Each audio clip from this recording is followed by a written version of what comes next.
Abre a tua Bíblia em Efésios capítulo 2. Nós vamos ler do verso 8 em diante, que é o tema desse congresso. Nós vamos falar sobre graça, sobre o favor imerecido de Deus, sobre o presente de Deus. Eu queria uma água, ninguém me arruma uma aguinha, hein?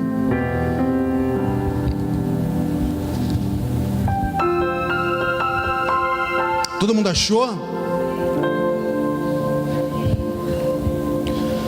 Queremos o teu nome engrandecer e agradecer-te por tua obra em nossas vidas. Confiamos em teu infinito amor, pois só tu és o Deus eterno sobre toda a terra e o céu. Diga a Ele: queremos, Senhor, queremos o teu nome engrandecer e agradecer-te por tua obra em nossas vidas. Confiamos em teu infinito amor,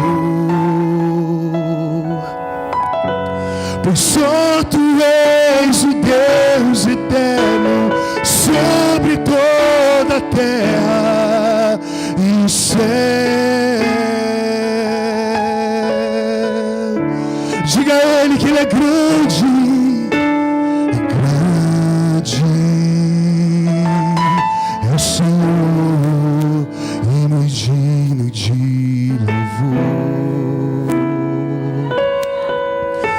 Cidade do nosso Deus, teu santo monte, alegria de toda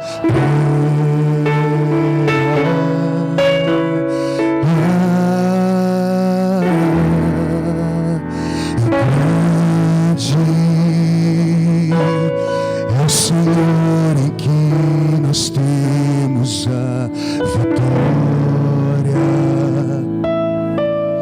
e que nos ajuda contra o inimigo.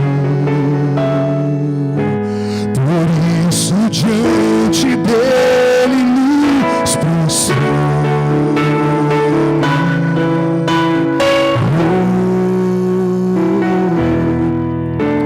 Queremos o teu nome engrandecer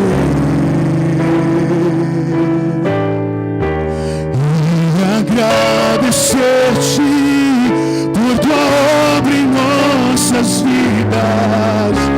Confiamos em teu infinito amor, pois só tu és o Deus eterno sobre toda a terra e o céu. Oh, te amamos, Espírito Santo, te amamos, Jesus. Aleluia. Efésios 2, verso 8 diz assim: porque pela graça sois salvos por meio da fé, e isso não vem de vós, é dom de Deus, não vem de obras, para que ninguém se glorie, porque somos feitura sua, criados em Cristo Jesus para as boas obras, as quais Deus preparou para que andássemos nela. Porque pela graça sois salvos por meio da fé, e isso não vem de vós, é dom de Deus. Amém, irmãos?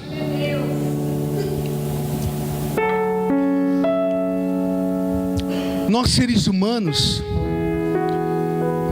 nós já nascemos programados para fazer alguma coisa e ter recompensa daquilo que a gente está fazendo. Então já é do ser humano, desde a época da escola, a gente se esforça bastante para tentar de alguma forma tirar uma boa nota, tentar ganhar uma estrelinha no caderno. A gente faz tudo para merecer, sim ou não? Sim. Desde um esporte, desde uma faculdade, de um trabalho, o ser humano tem essa tendência: eu preciso fazer para que eu possa receber algo, eu preciso fazer por onde. Mas quando a gente se depara com a cultura de reino, quando a gente se depara com a cultura dos céus, ela é totalmente contrária àquilo que a gente aprendeu, àquilo que a gente foi programado. Então nós entendemos, toda a programação ela é desconstruída quando o reino dos céus se manifesta. Porque o reino dos céus, ele é um reino de ponta cabeça, ele é um reino que confronta toda a regra humana, ele é um reino que vem e acaba e despedaça tudo aquilo que o ser humano construiu. Porque no reino de Deus o fraco ele é forte, no reino de Deus o último é o primeiro, no reino de Deus o pobre ele é rico. O reino de Deus ele vem para despedaçar isso. O que nós lemos em Efésios é: cara, a salvação ela não depende do homem, ela não depende do esforço humano, ela não depende daquilo que a gente pode fazer para Deus. Ela é dom de Deus, é graça de Deus, é um favor imerecido.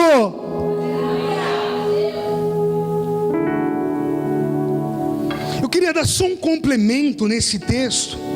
Eu queria que você abrisse a tua Bíblia em João 5. Só para a gente ilustrar a graça.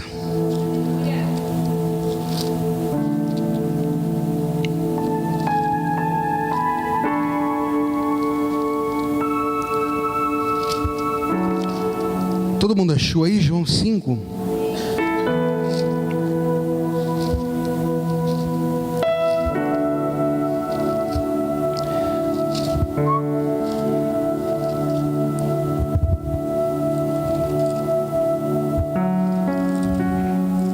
Minha Bíblia está só o sangue, irmãos. Molhou, ela está toda enrugada. Tem uma parte que está toda enrugada. Tem tinta nela aqui, ó. Ah, benção. João 5, verso 1. Diz assim: depois disso havia uma festa entre os judeus, e Jesus subiu a Jerusalém. Ora, em Jerusalém, próximo à porta das ovelhas, um tanque que em hebraico é chamado Betesda, ao qual tem 5 alpendres. Neste jazia grande multidão de enfermos, cegos, mancos e ressecados, esperando o movimento da água. Portanto, um anjo descia em certo tempo ao tanque e agitava a água. E o primeiro que ali descia, depois do movimento da água, sarava de qualquer enfermidade que tivesse. E estava ali um homem que havia 38 anos, repete comigo, 38 anos, que estava enfermo. E vendo Jesus, ele estava deitado, e sabendo que estava nesse estado, Jesus viu que ele estava nesse estado há muito tempo, lhe fez uma pergunta: você quer ficar curado? O enfermo respondeu: Senhor, não tem homem algum que me ponha no tanque quando a água é agitada, mas enquanto eu vou, desce outro antes de mim. E Jesus disse: levanta, toma a tua cama e anda. Repete comigo: levanta, toma a tua cama e anda. Cara, esse texto ele é lindo, porque a Bíblia está falando de um homem aleijado, um homem que tinha problema nas pernas, que durante 38 anos ele ficava numa fila, repete comigo, numa fila, aguardando um acontecimento que alguns teólogos falam que realmente isso acontecia, outros brigam que não acontecia, mas está escrito, então nós vamos pelo que está escrito. A Bíblia fala que todo ano um anjo vinha dos céus, ele mexia as águas de um tanque, e a Bíblia fala que o primeiro homem que se lançasse naquele tanque era curado. Então durante 38 anos aquele homem, ele assistiu as pessoas sendo curadas. Porque pensa comigo, imagine se o problema da pessoa eram os braços. Obviamente, uma pessoa que tinha um problema nas pernas, ou a pessoa que tinha problema no braço, ela estava na frente. Até o cara arrumar um jeito de alguém jogar ele no tanque, a pessoa já se jogava. Então aquele homem viveu anos de injustiça. Estão comigo? Imagina aquele homem olhando as pessoas. Uma vez eu preguei essa mensagem, ou eu falei sobre essa ilustração há muito tempo. Imagina, nós estamos aqui hoje, o anjo vem e mexe as águas, e alguém que está aqui na igreja é curado, acabou. Só o ano que vem, hoje é 29 do mês 3, só no próximo ano. Então imagina durante um ano, depois do acontecimento, obviamente as pessoas ficavam ali guardando as suas senhas, guardando um lugar próximo ao tanque, esperando o próximo acontecimento. Amém? E eu fico pensando que durante esse período que as pessoas ficavam aguardando o anjo voltar novamente e mexer as águas, as pessoas criavam amizades. Era automático, você está na fila de um banco, automaticamente você está conversando com a pessoa, falando de política, falando de alguma coisa, mas você começa a ter amizades. Então eu fico pensando durante um ano inteiro, as pessoas conversando, as pessoas criando comunhão. Mas quando chegava próximo do acontecimento dos anjos se mexer, do anjo vir e mexer as águas, eu creio que era cada um por si. Eu já não tinha mais amigo, eu já não queria saber se o Alex estava comigo há muito tempo na fila. Eu queria ser curado. Imagine o empurra-purra que era para as pessoas chegarem próximo ao tanque. Imagine a disputa, a briga. Creio eu que tinha pessoas que saíam na mão ali, tinham pessoas que brigavam, tinham pessoas que discutiam. Ou você acha que só hoje acontece isso? Se no banco, por causa de uma conta, 2 ou 3 pessoas, já é motivo de briga, já é motivo das pessoas entrarem em discórdia, imagine quando a gente fala a respeito de uma cura, de um paralítico, de um cego, de um homem com uma mão mirrada. Estão comigo, igreja? Então aquele homem cansou em ser injustiçado. A Bíblia diz que quando Jesus se encontrou com aquele homem, ele era um dos últimos da fila. Então pela ótica humana, aquele homem jamais ia ser curado. Pela visão humana, ele era motivo de escárnio, motivo das pessoas tirarem sarro. E falou: cara, você vai ficar aí de novo nessa fila? Desiste, cara, olha quanta gente tem na sua frente. Mas é aí que eu quero introduzir a graça de Deus, porque pela ótica humana nada poderia acontecer. Mas de repente, um homem que estava no final da fila, um homem que ele não fez nada demais. A Bíblia não está falando que ele era crente, a Bíblia não está falando que ele guardava a lei. Não, a Bíblia só está falando de um homem enfermo, só está falando de mais um ser humano que acorda todo dia de manhã tentando conquistar algo para a sua vida. E a Bíblia fala então que o último da fila, ele é visitado por Jesus, simplesmente pela graça e pelo amor que Deus viu na vida daquele homem.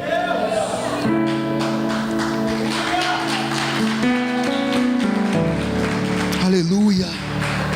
O que Jesus viu nele, igreja?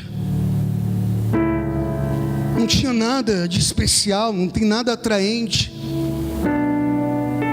Jesus resolveu, a graça resolveu, no meio daquela multidão. E Jesus, com o seu olhar que sonda corações, fala: cara, é com você. Foi mais ou menos o que aconteceu comigo e com você. A graça de Deus, o olhar dos céus, simplesmente a gente não tinha mérito algum. A gente simplesmente estava na fila da vida. uns indo trabalhar, uns usando droga, uns dentro do bar, uns na zoeira, e simplesmente na fila da vida, a graça de Deus, que é uma pessoa encarnada, como diz em João capítulo 1, Ele resolve olhar para nós e falar: cara, não importa que você é o último, porque no meu reino os últimos são os primeiros. E a graça resolve olhar para nós e nos tocar.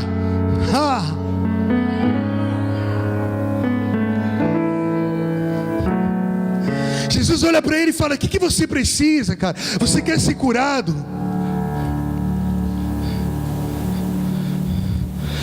Jesus só faz uma pergunta. Ele só esperava uma resposta daquele homem.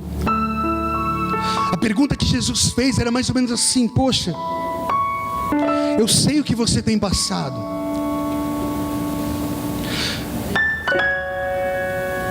Eu conheço a tua condição.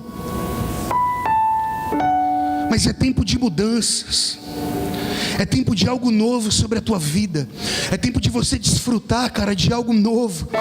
Agora, o que mais me impressiona de toda essa história é que o cara estava aqui deitado numa cama. E Jesus fala assim: então levanta, fica de pé, mas aproveita e pega a sua cama junto com você e vai. A Bíblia fala, igreja, que aquele homem foi curado. Ele pega a cama dele. Jesus disse: pega a tua cama. Ele pega a caminha dele e ele sai andando. O homem que há 33 anos nem sabia o que era andar, e sai andando com a cama.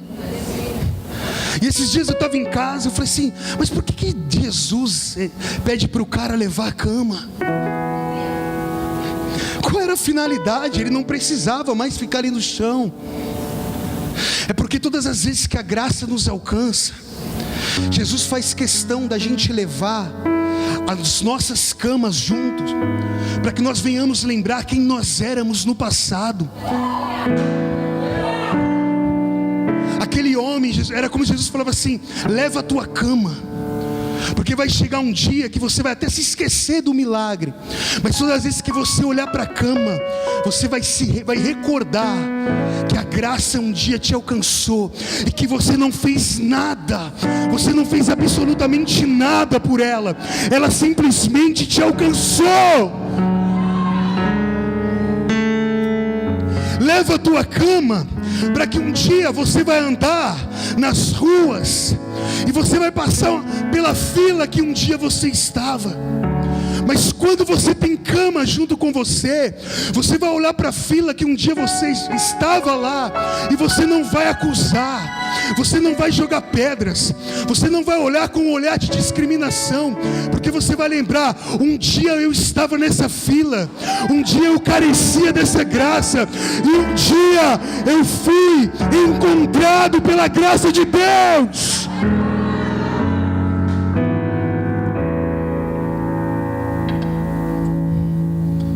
Não tinha religião, ele não tinha nada que pudesse falar: não, Jesus foi com a cara desse homem por causa disso. Não, ele não tinha nada. Foi uma dádiva, foi um presente. Absolutamente nada.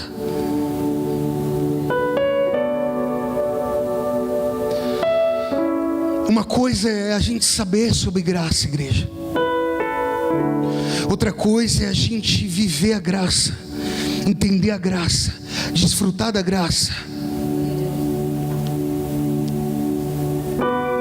Vou dar um exemplo. Minha sogra está aqui, não vai contar para... Eu tenho uma cunhada mais velha, Camila. Não vai contar para ela, hein?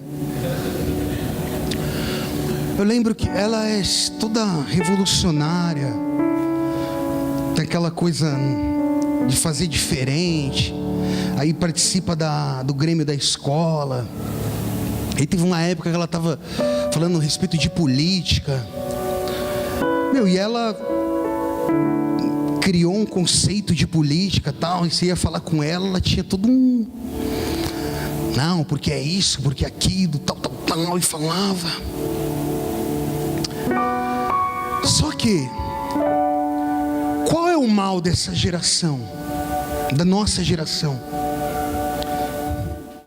Na época da escola, quando chegava a época de prova, eu não sei se isso acontecia só comigo. Como eu não era muito chegado aos estudos, quando chegava a época da escola, o que eu fazia?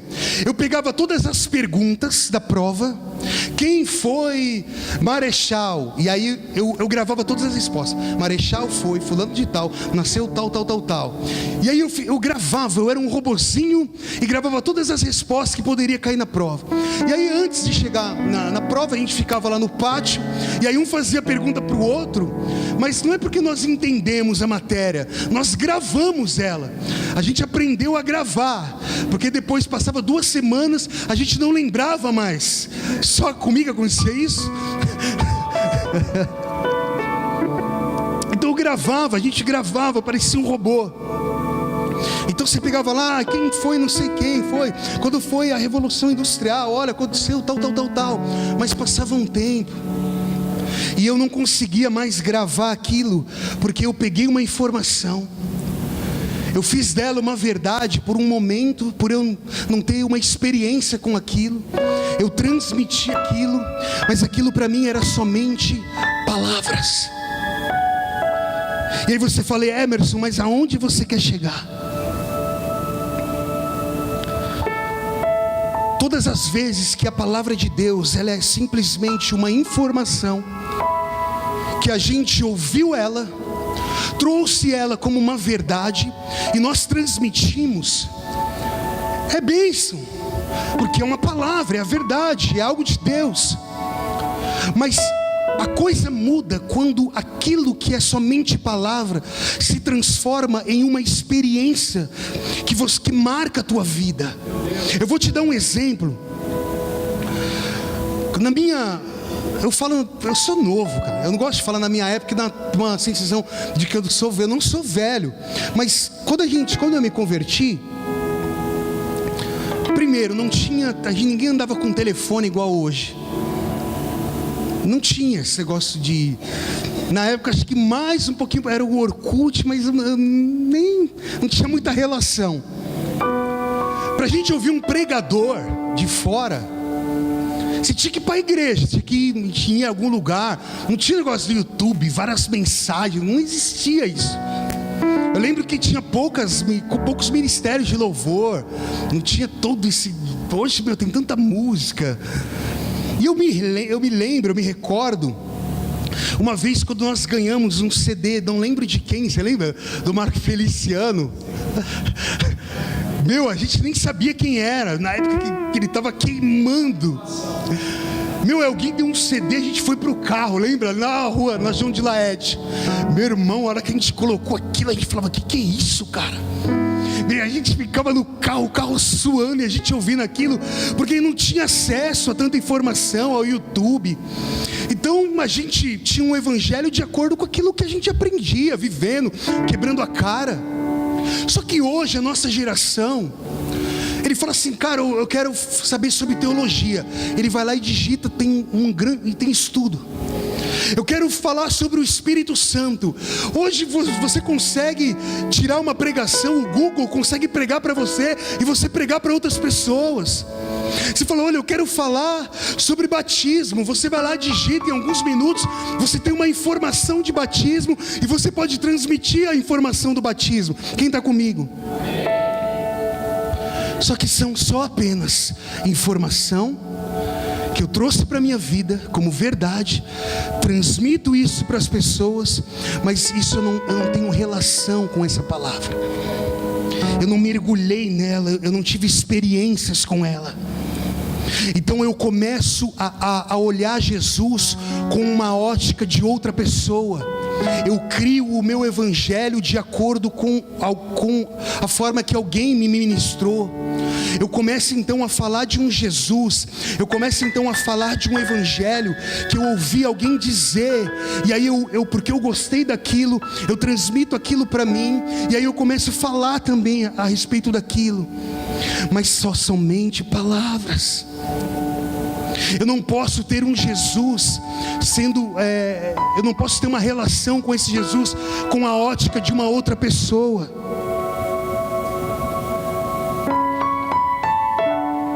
Diante desses cenários, eu não sei se isso já aconteceu com vocês. Aí você fala assim: Emerson, e que diferença faz? Porque é a palavra de Deus. Eu vou te falar qual é a primeira diferença. Vamos dar um exemplo, que daqui da mesa para cá são pessoas que absorveram a informação do Evangelho.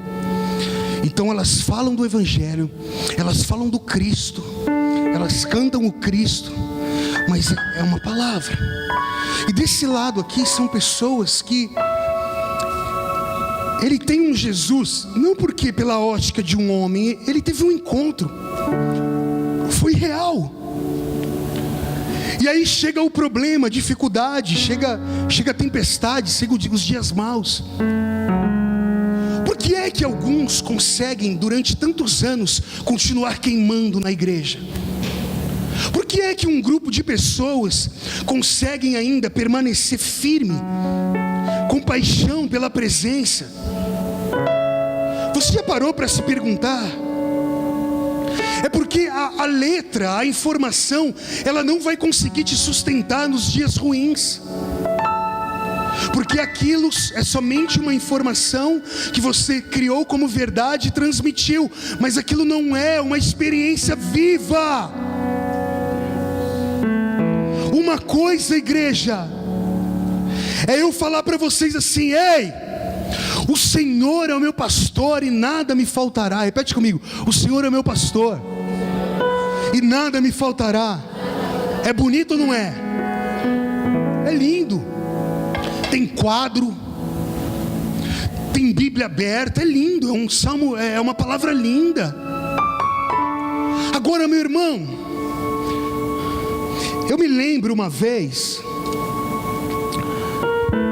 que eu já contei isso aqui para vocês. Eu lembro uma vez que a gente estava passando um momento muito difícil lá em casa.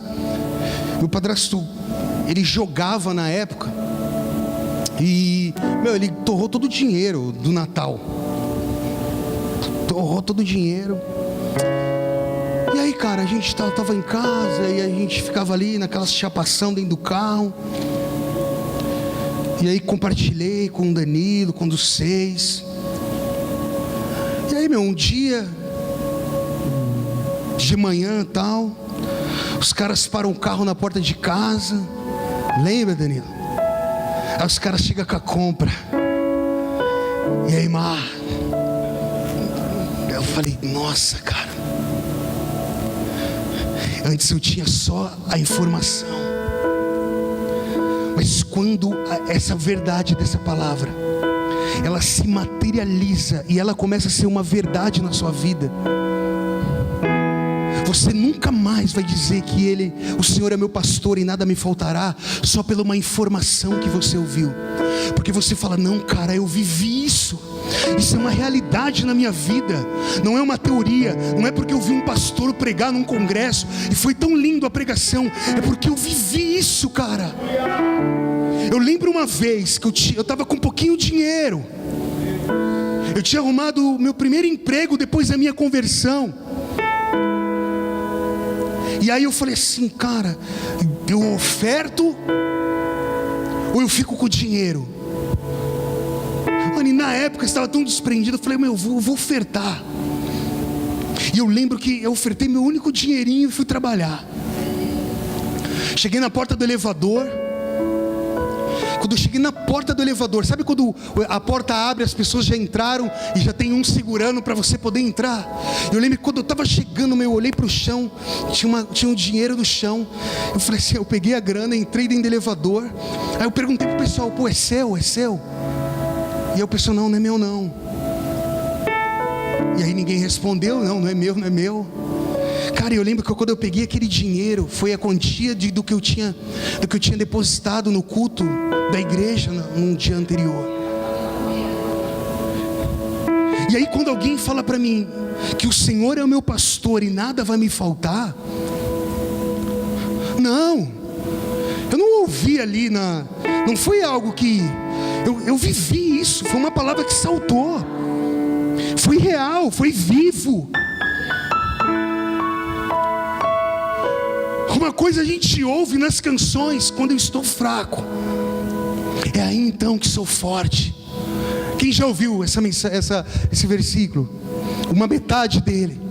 Quem aqui já falou: pô, quando eu estou fraco é então que sou forte, porque o poder de Deus se aperfeiçoa na minha fraqueza? Quem aqui já ouviu? Agora, não vou nem muito longe,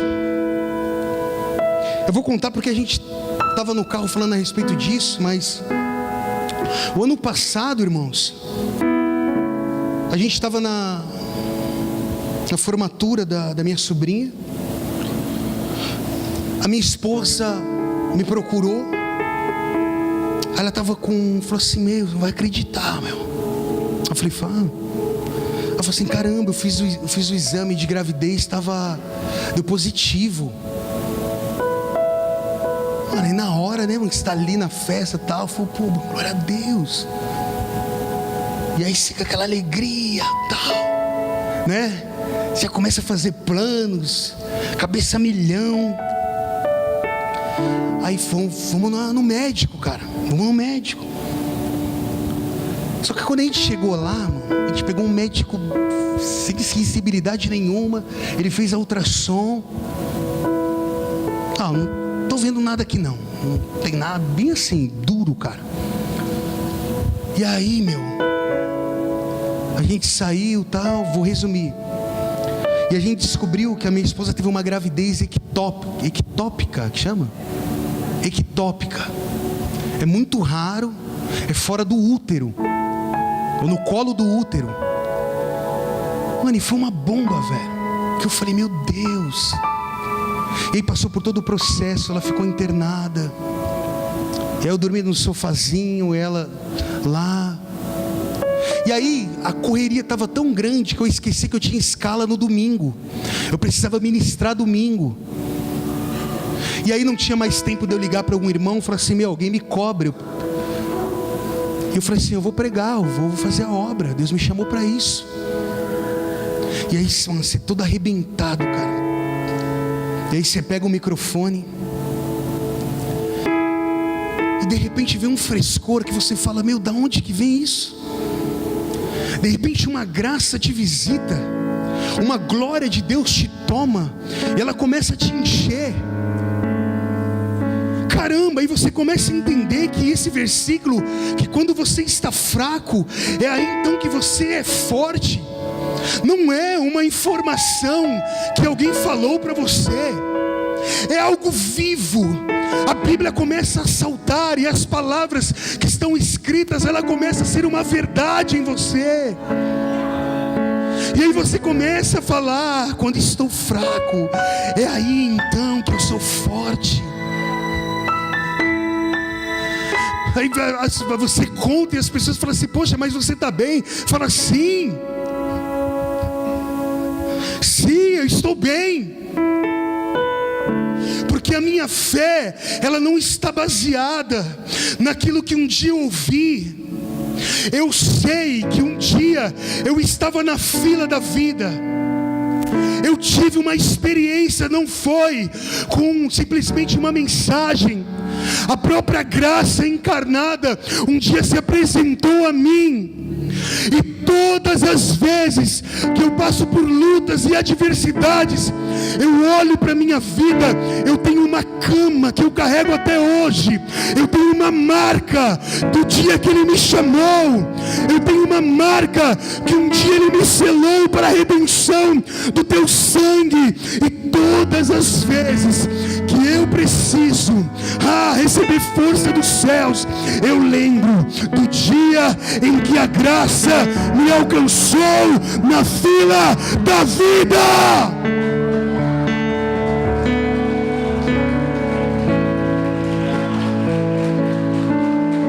Já não era uma teoria, já não era uma informação gravada, era algo vivo. É essa experiência que o Espírito Santo deseja nos levar. É a esse lugar que Deus quer te levar. Não fuja das lutas. Eu muitas vezes assisto a TV e como me entristece algumas coisas. As pessoas estão falando assim: vem pra cá, eu vou orar por você, e eu vou fazer uma oração, eu vou dizer assim: Suma, Manassés, você nunca mais vai lembrar dos seus problemas. Não! Carregue as cicatrizes. Às vezes vão ter momentos em nossas vidas que vai ter a sensação de que está fora do controle. Vão ter momentos em nossa vida que dá uma sensação que Deus não está vendo.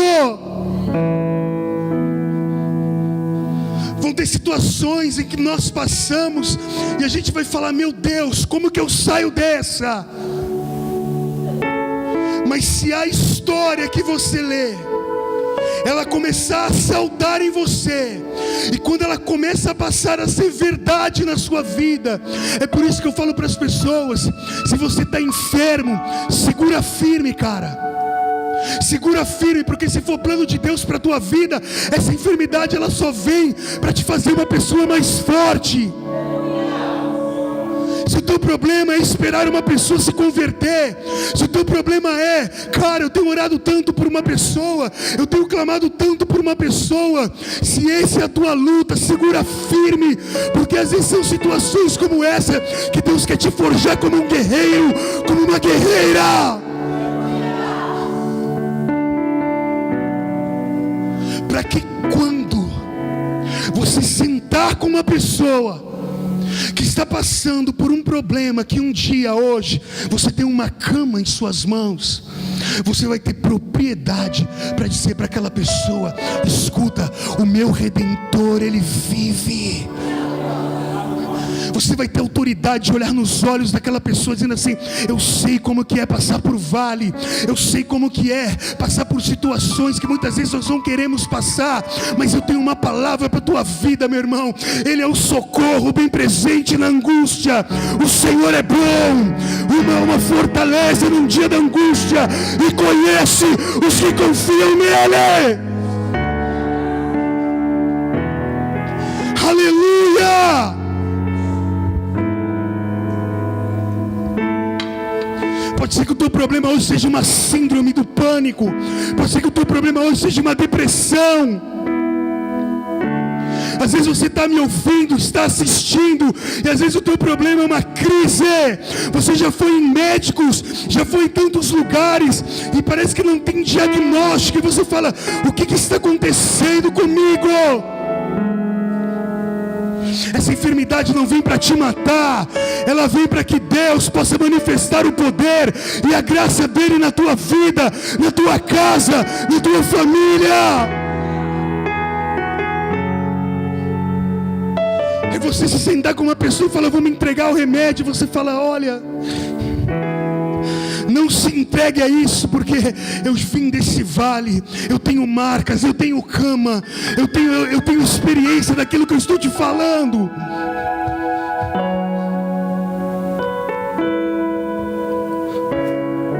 Quem teve uma experiência com a graça, ele sabe que hora ou menos hora, durante os anos que aquele homem ficou, 38 anos, eu creio que muitas pessoas que ele deixou ali foram pessoas que magoaram, que foram falsos com ele. Mas eu tenho certeza que ele deixou na fila muita gente que ele criou amizade, criou vínculo, criou amor, criou relacionamento. E às vezes é triste, é alegre quando nós somos chamados pela graça, mas às vezes é triste na fila nós deixarmos pessoas em que a gente ama. É difícil quando às vezes a gente está na caminhada e a gente passa pela fila, Danilo, a gente passa pela fila, Luana, e a gente olha e fala: caramba, um dia eu estava aqui, e como é triste ainda você ver pessoas lá. Mas escuta, vai chegar um momento em que o próprio Cristo vai lá, como Ele fez conosco. Não, só vive no bar. Isso aí é um nóia. Isso aí só dá problema. Ele já vendeu tudo em casa. Ele já roubou tudo. Isso aí não vai dar em nada. Isso é um problema. Isso aí só traz destruição. Mas de repente vem ele andando, vem ele caminhando para a fila, e ele pega aquele que não tinha valor nenhum, ele pega aquela que não tinha valor nenhum, que não tinha religião, que estava fundado no seu lamaçal do pecado, que estava afundado com seus decretos, que estava destinado a ir no inferno. Eu penso que enquanto Jesus está andando e Satanás já está vendo, fala assim: você vai investir nesse cara. Eu penso Satanás de um lado olhando: você vai investir nela. Esse cara aí não vale nada, essa mulher aí não vale nada. Você tem certeza que você vai derramar a tua graça sobre ele? Eu penso que Jesus pega os decretos do inferno e ele faz assim, ó.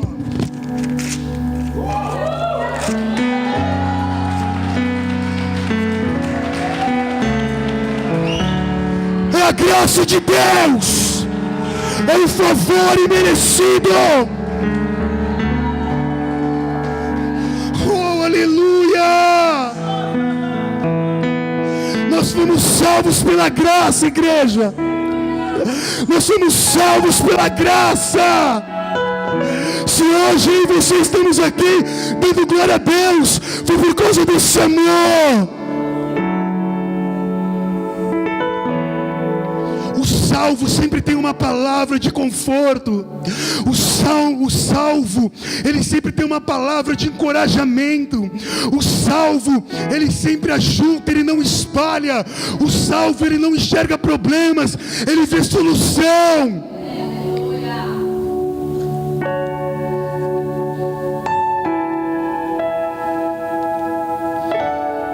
Eu estava hoje ouvindo uma canção de um enterro de um profeta, um cara que me incendiou. Eu estava ouvindo, e aí no enterro desse homem de Deus, as pessoas estavam cantando essa canção, Maravilhosa Graça. E aí eu fui pesquisar a respeito dessa canção, dessa música, e eu vi que quem escreveu essa música foi um comandante de um barco que traficava escravos em 1700 e pouquinho. Esse homem pegava os escravos, colocavam dentro dos navios ou do seu navio e levava esses homens para ser vendido em outras nações, em outros continentes. E a história dessa música que o homem que escreveu chama John Newton.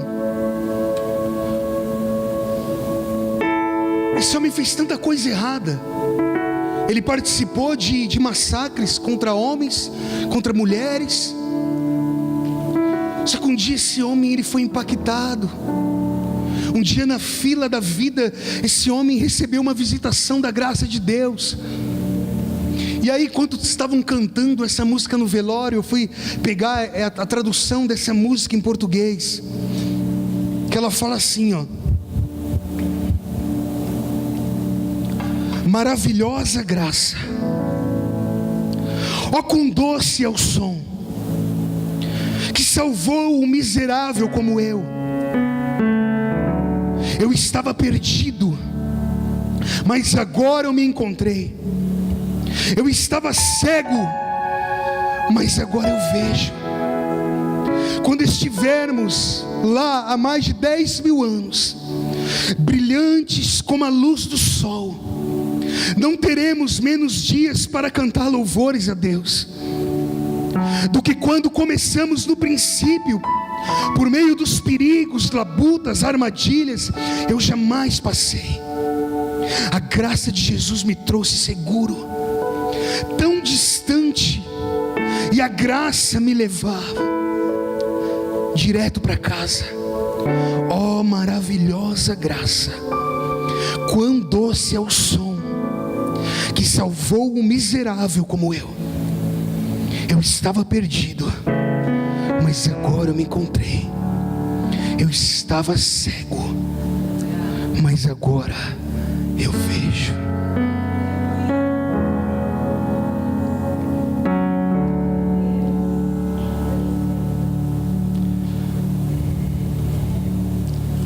Eu encerro com um só pedido.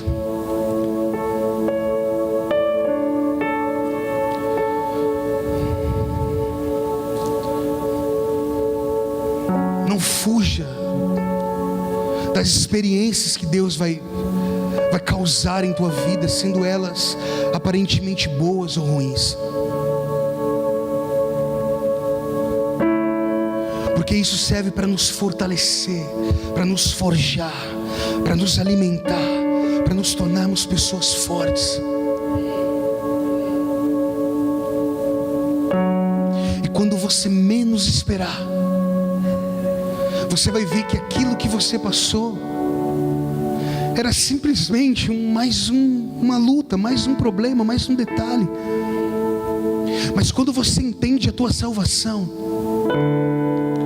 a graça, ela te faz ser uma pessoa grata. A graça te faz levantar todos os dias e dizer: Jesus, obrigado. Você sabe por que eu contei essa minha história e o que eu passei o ano passado?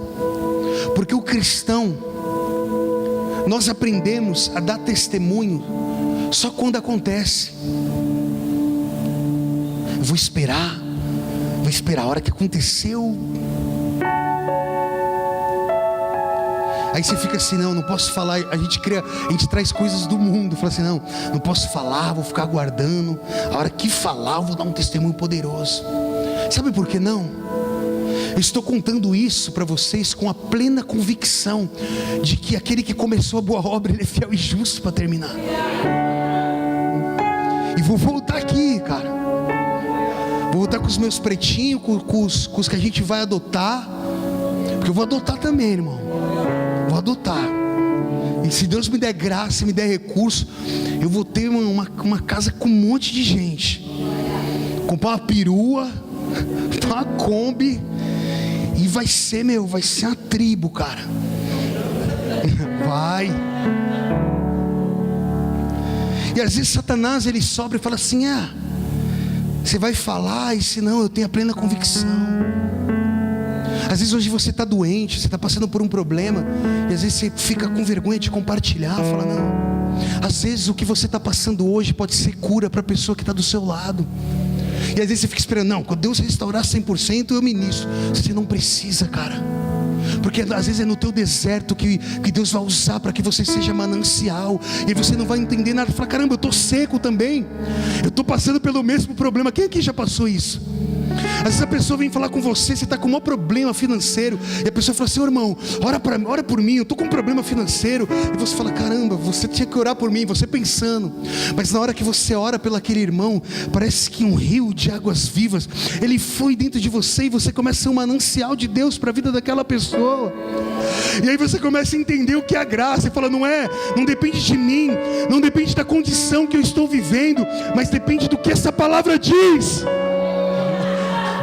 Aleluia! Então, meu irmão, para a gente finalizar e entregar meu microfone aqui, eu queria pegar esses 2 minutinhos, e como o Alex cantou aqui uma canção, que ele falava assim: eu não vim hoje aqui para pedir, cara, eu vim aqui hoje para te dar louvores. Eu vim hoje aqui para agradecer por essa maravilhosa graça, por esse poderoso amor que um dia eu fui alcançado. Às vezes deu certo o contrato lá atrás que eu estava aguardando. Às vezes deu errado um projeto que eu construí e não foi da forma que eu pensei. Às vezes você está desempregado hoje. Às vezes você está passando problema dentro da tua casa. O teu marido não se converteu. Você tem um filho nas drogas, um irmão nas drogas. Você está cheio de problemas. Cara, mas essa noite a gente vai pegar e falar assim: eu te louvo, Senhor. Eu te agradeço por essa graça. A minha vida não está como um dia eu sonhei e planejei, mas eu tenho uma caminha aqui, ó, que eu carrego todos os dias. Quando você me chamou lá na fila, e só por isso eu já sou alegre, já sou feliz, e eu já sou grato, porque eu sou salvo. O meu nome está escrito no livro da vida. Aleluia! Levanta do teu lugar, meu irmão.